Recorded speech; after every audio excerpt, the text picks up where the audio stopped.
اس کے بعد آپ آ جائے، آپ نے ذکر کیا وار آن ٹیرر کے اگینسٹ آپ کو 108 ارب روپے ملیں گے اس صوبے کو. یہ بھی الحمدللہ پاکستان پیپلز پارٹی اور اس کی اتحادی جماعتوں کے ثمرات ہیں. جب ہم نے 1% آن نیٹ ڈویزیبل پول پہ رکھا ہے، 108 ارب روپے خیبر پختونخوا کو آج ملنے جا رہے ہیں. ہمیں خوشی ہے کیونکہ ہم نے جو وہ اسٹرکچرل انقلاب کیا تھا، اگر وہ نہ ہوتا تو یہ آج 108 ارب نہ ہوتے. پچھلے سال آپ نے 92 ارب لکھے تھے، آج 108 ہے. گو کہ مجھے اس فگر سے اختلاف ہے کیونکہ ایف بی آر کی کلیکشن جو ہے وہ 12.5 ٹریلین سے آگے جائے گی اور یہ 120 ہوگا. میں اس میں نہیں جانا چاہتا، وہ ایسٹیمیشن ہے، بعد میں چینج ہو جائیں گے. لیکن 100 ارب سے اضافے کی چیز آپ کو ملنے جا رہی ہے، اور کس کی بنیاد پہ ملنے جا رہی ہے. صرف میں اس کا ذکر بار بار اس لیے کر رہا ہوں کیونکہ 8واں NFC ایوارڈ مسلم لیگ نون کے گورنمنٹ میں گزرا، 9واں اور 10واں ان کی حکومت میں گزرا. اوپر نیچے ان کی حکومتیں تھی، اوپر خدا کی خدائی تھی، نیچے نام نہاد ریاست مدینہ تھی. یہ اس وقت طاقت میں تھے، یہ زور سے چیزیں کرنا چاہتے تھے، جبر کا استعمال کرنا چاہتے تھے، کر نہیں سکے کوئی بھی.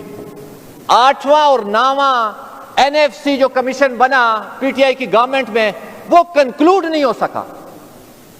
ابھی 10واں ایکسپائر ہونے جا رہا ہے. پیپلز پارٹی کو یہ کریڈٹ جاتے جو 7th NFC ایوارڈ ہم نے کیا.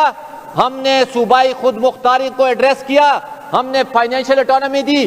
آج اس کا نتیجہ ہے جو 108 ارب روپے آپ کو وار آن ٹیرر پہ مل رہے ہیں. نہیں تو آپ کی اپنی حیثیت صوبے کی یہ ہے، 93 ارب روپے آپ کے پروونشل اون ریسیٹس میں ہے. کتنے؟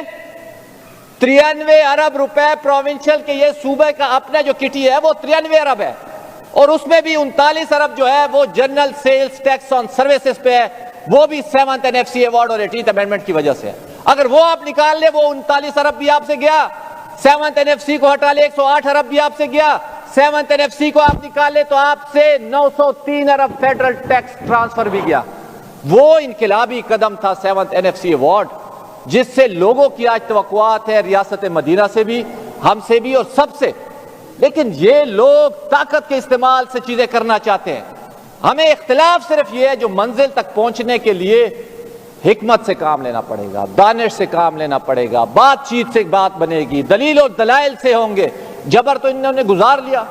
کرنا چاہتے تھے ہر وقت چور ڈاکو کر کے لوگوں کو قید میں ڈالنا چاہتے تھے، آج خود ان متاثرین میں شامل ہیں. یہ تاریخ کا سبق ہے، یہ قانون قدرت ہے جس کا نتیجہ آج یہ بھگت رہے. یہ کسی سیاستدان کا انتقام نہیں ہے. یہ ہوا صوبے کا اپنا پروونشل اون ریسیٹ 93 ارب روپے کا، جس کا میں نے ذکر کیا.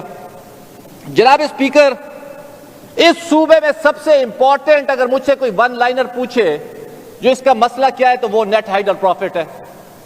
ریسیٹس میں انہوں نے 111 ارب روپے نیٹ ہائیڈل پروفٹ کے لکھے ہیں. گو کہ ہمیں سالانہ میرے خیال میں تقریباً کوئی 15 ارب ملتے ہیں، کبھی 20 ارب ملتے ہیں. میں ان سے سوال کرتا ہوں، یہ وزیر خزانہ صاحب بیٹھے ہوئے ہیں، پوری کابینہ بیٹھی ہوئی ہے. 5 سال ان کی حکومت تھی، اوپر نیچے، اوپر خدا کی خدائی تھی، نیچے نام نہاد ریاست مدینہ تھی. ان سے سوال ہے 5 سالوں میں انہوں نے کتنا دیا؟ میری کیلکولیشن کے مطابق انہوں نے 80 ارب دیا. سالانہ آپ نکال لیں 15 ارب روپے اینولی بنتے ہیں. انہوں نے 111 ارب کی ریسیٹس لکھی ہے جس میں ایریئرز بھی ہیں، جس میں اینول نیٹ ہائیڈل پروفٹ بھی ہے، باقی چیزیں انڈیکسیشن بھی انہوں نے ڈالا ہے. کہنے کا مقصد ہے یہ مقدمہ کس طرح لڑا جائے گا. نیٹ ہائیڈل پروفٹ میں ذکر کروں کیونکہ اسی کانسٹیٹیوشن میں ہی ہمارا سارا مقدمہ ہے اور اسی آرٹیکل 161 کلاس 2 میں. اسپیکر صاحب، مجھے صرف آپ کی توجہ چاہیے. اس کابینہ کو ہم پچھلے 5 سال میں بھی دیکھ چکے ہیں. ان کی پریزنٹیشن نہیں ہے، ان کی جو سمریز بنتی ہیں، کیونکہ میں خود بھی انرجی سٹینڈنگ کمیٹی کا ممبر رہ چکا تھا تو ہم نے وہاں پہ بڑی کوشش کی، بڑی جدوجہد کی، لیکن ہماری جو بیوروکریسی کی جو پریزنٹیشنز ہیں، جو سمریز ہیں، وہ اس معیار کی نہیں ہے جو ہم وفاق میں جا کے اپنا مقدمہ لڑ سکیں. آرٹیکل 161 کلاس 2 کہتا ہے جناب speaker, the net profits earned by the federal government or any undertaking established or administered by the federal government from the bulk generation of power at a hydroelectric station shall be paid to the province in which a hydroelectric station is situated. Hydroelectric station کس کے پاس ہے؟ خیبر پختونخوا کے پاس ہے، پاکستان کا نہیں بلکہ ساؤتھ ایشیا کا سب سے بڑا ہائیڈرو اسٹیشن جو ہے وہ تربیلا کے نام پہ خیبر پختونخوا کے پاس ہے۔ اور میں اس کا اردو میں بھی ترجمہ کر دوں تاکہ کلیئرنس ہو جائے۔ اسی 4 لائنوں میں ہمارا وفاق کے ساتھ پورا مقدمہ پڑا ہوا ہے۔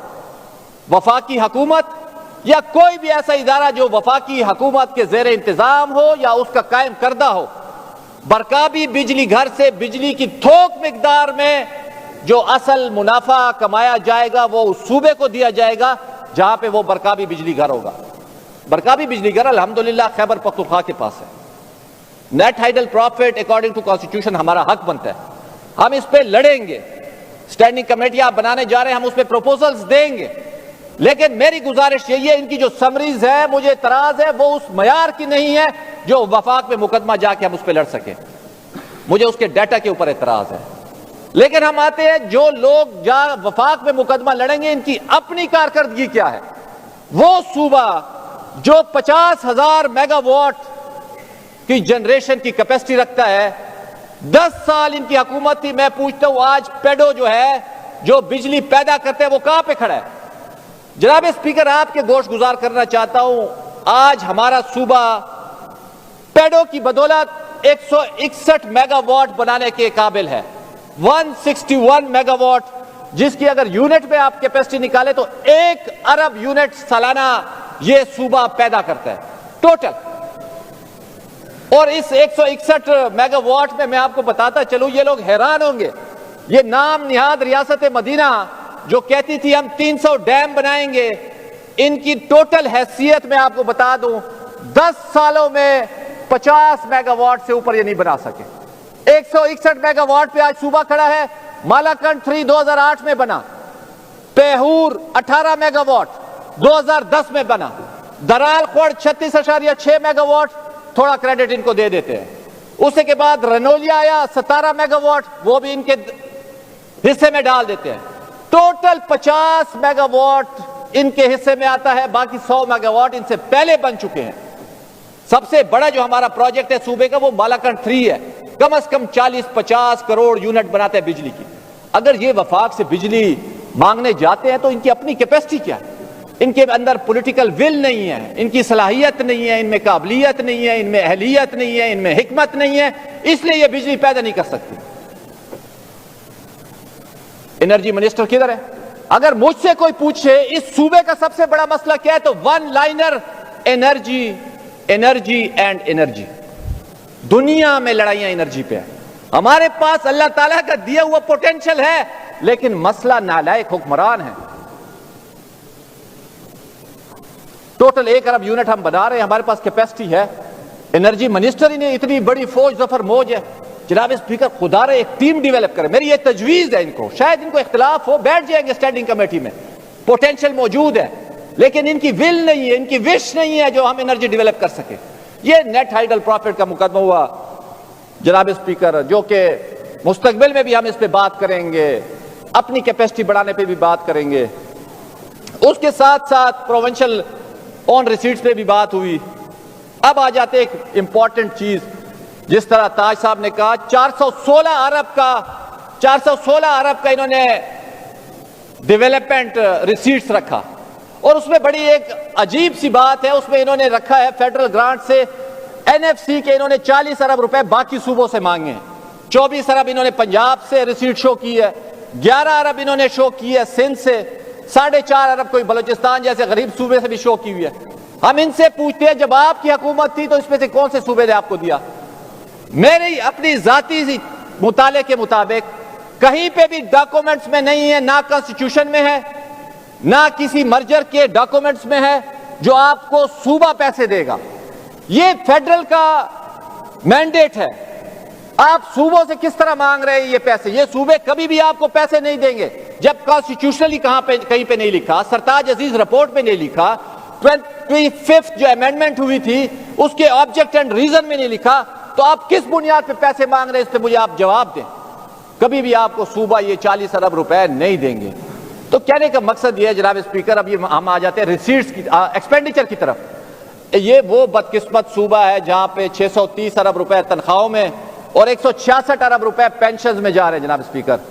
800 ارب ہمارا جو ہے ٹوٹل ایکسپینڈیچر، 1654 ارب آپ کا ٹوٹل ایکسپینڈیچر ہے اور 800 آپ کا ایڈمنسٹریٹو ایکسپینڈیچر ہے، تنخواہوں میں اور پینشن میں جا رہے ہیں. صرف آپ یہ مطالعہ کر لیں 10 سال پہلے آپ کی پینشن کتنی تھی اور آج کتنی ہے جب سے نام نہاد ریاست مدینہ بنی ہے. جناب اسپیکر یہ جس ریشو کے ساتھ جا رہی ہے، ہمارے پاس فسکل سپیس نہیں ہوگا. فسکل سپیس نہیں ہوگا تو اس کا نقصان کیا ہوگا؟ ایڈمنسٹریٹو خرچے آپ کم نہیں کر سکتے، آپ کا ڈیولپمنٹ ایکسپینڈیچر کم ہوگا اور بند ہوگا. یہ یاد رکھیں، جتنی بھی ایسٹیمیشن ہے آپ کر لیں، بعد میں چینجز ہوں گی. میں اس کو بس وائنڈ اپ کر رہا ہوں. پھر میں آتا ہوں، چشمہ لفٹ پہ بات ہوئی، گندم کی خریداری پہ بات ہوئی. جناب اسپیکر افسوس آتا ہے جب ایک نام نہاد ریاست مدینہ یہ اتنی بڑی یہ چینج لانا چاہتے ہیں. ایک گندم تو یہ خرید نہیں سکتے پراپرلی کیونکہ کوئی میکانزم نہیں ہے. ہم ان کو کرٹیسائز نہیں کرنا چاہتے. یہ 4 لاکھ میٹرک ٹن جو ہے گندم خریدنے جا رہے ہیں. میں ڈی خان کو آپ کی مثال دیتا ہوں، 30,000 میٹرک ٹن انہوں نے خریدنی ہے، 3 لاکھ بوری ٹوٹل. اگر ہم نے ڈیٹا بنانا ہے تو 1500 لوگوں کا بنانا ہے. ایک مہینے سے وہاں پہ تماشا لگا ہوا ہے، ٹرک کھڑے ہوئے ہیں، زمیندار روز فائرنگ کر رہے ہیں. صرف 1500 لوگوں کا ڈیٹا بنانا ہے. D F C, agriculture staff, deputy commissioner, سارا، کیونکہ میکانزم نہیں ہے، سٹرکچرل میکانزم نہیں ہے. شاہی آرڈر چل رہے ہیں. شاہی آرڈروں پہ حکومت نہیں چلتی. خدا را کوئی سٹرکچر بنائے. ہم آپ کو تنقید نہیں کرنا چاہتے، لیکن آپ کیوں لوگوں کو موقع دے رہے ہیں؟ وہاں پہ لوگ گالیاں دے رہے ہیں حکومت کو بھی اور اسمبلیوں کو بھی، جو بھئی یار یہ گندم تو خرید نہیں سکتے اور باتیں بڑی بڑی کرتے ہیں. جناب اسپیکر چشمہ لفٹ پہ میں بات کرنا چاہتا ہوں. ہمارا پانی کا ان یوٹیلائز شیئر 32 سالوں سے جا رہا ہے. 8.78 ملین ایکڑ فیٹ ہمارا شیئر ہے. 5.78 ہم استعمال کرتے ہیں. بہت اہم ضرورت ہے، اچھا اقدام ہے گورنمنٹ کا، لیکن پیسے انہوں نے ایلوکیشن میں 2 ارب رکھے ہیں، تقریر میں 10 ارب. اس کا ذکر یہ لازمی کریں جو یہ کتنے رکھنا چاہتے ہیں، کیا ان کا فیوچر میں پلان ہے، کیونکہ یہ پروجیکٹس ہمیشہ ریفلیکٹ تو ہوتے ہیں تقریروں کی حد تک، لیکن امپلیمنٹیشن نہیں ہوتی. وفاق کے ساتھ یہ کس طرح ٹیک اپ کریں، کیونکہ یہ 200 ارب کا منصوبہ ہے. جناب اسپیکر اس پہ لازمی فائنانس منسٹر صاحب بات کریں گے. جناب اسپیکر میں یہ کہتا ہوں NFC ایوارڈ آنے والے دنوں میں آنے والا ہے. ان کی کیا تیاری ہے NFC کے حوالے سے؟ کیونکہ ان کی وجہ سے اس خیبر پختونخوا کو جتنا نقصان ہوا شاید کسی کو نہیں ہوا، کیونکہ انہوں نے NFC ایوارڈ نہیں کیا. اگر یہ NFC ایوارڈ کر کے جاتے تو ہمارا جو مرجر ہوا ہے جس کی وجہ سے ایکس فاٹا ہمارے ساتھ شامل ہوا ہے، ہمیں کم از کم 200 ارب روپے اس صوبے کو اضافے مل سکتے تھے انورس پاپولیشن ڈینسٹی کی صورت میں اور بیکورڈنس اور پاورٹی کی صورت میں، جس کے مجرم آپ لوگ ہیں. کیونکہ آپ لوگ اس وقت طاقت میں تھے، آپ زور زبردستی سے کام چلانا چاہتے تھے، آپ جبر کے ذریعے حکومت کرنا چاہتے تھے، اس لیے آپ کر نہیں سکے. جناب اسپیکر میرے خیال میں زیادہ ٹائم آپ کا نہیں لوں گا، کیونکہ کوشش رہتی ہے جو میں وقت کے اندر ہی اپنی بات چیت ختم کروں اور کوئی غیر ضروری بات نہ کروں. ان سے یہی ہماری توقع ہے. ہم ان کو ہمیشہ یہی گزارش کریں گے، ایک انسٹیٹیوشنل سیٹ اپ لائیں، ایک سٹرکچرل چینج کریں ہر کام میں، چاہے وہ چھوٹا ہے، گندم کی خریداری ہے، چاہے وہ NFC ایوارڈ ہے. مجھے پورا یقین ہے یہ اس پہ توجہ دیں گے، کیونکہ حکومتیں شاہی فرمان سے، مطلق العنانی سے، خودشاہی سے نہیں چل سکتی. اور پھر اس کا نتیجہ کیا نکلے گا اگر یہ چلائیں گے؟ تو کبھی ایک روئے گا، تو کبھی دوسرا روئے گا، تو کبھی تیسرا روئے گا. خدا را سٹرکچرل چینج کریں اور ہم آپ کی اس نام نہاد ریاست مدینہ کا ساتھ دیں گے اگر آپ اس طرف توجہ دلائیں گے. شکریہ اسپیکر صاحب، میں آپ کا مشکور ہوں. بہت شکریہ.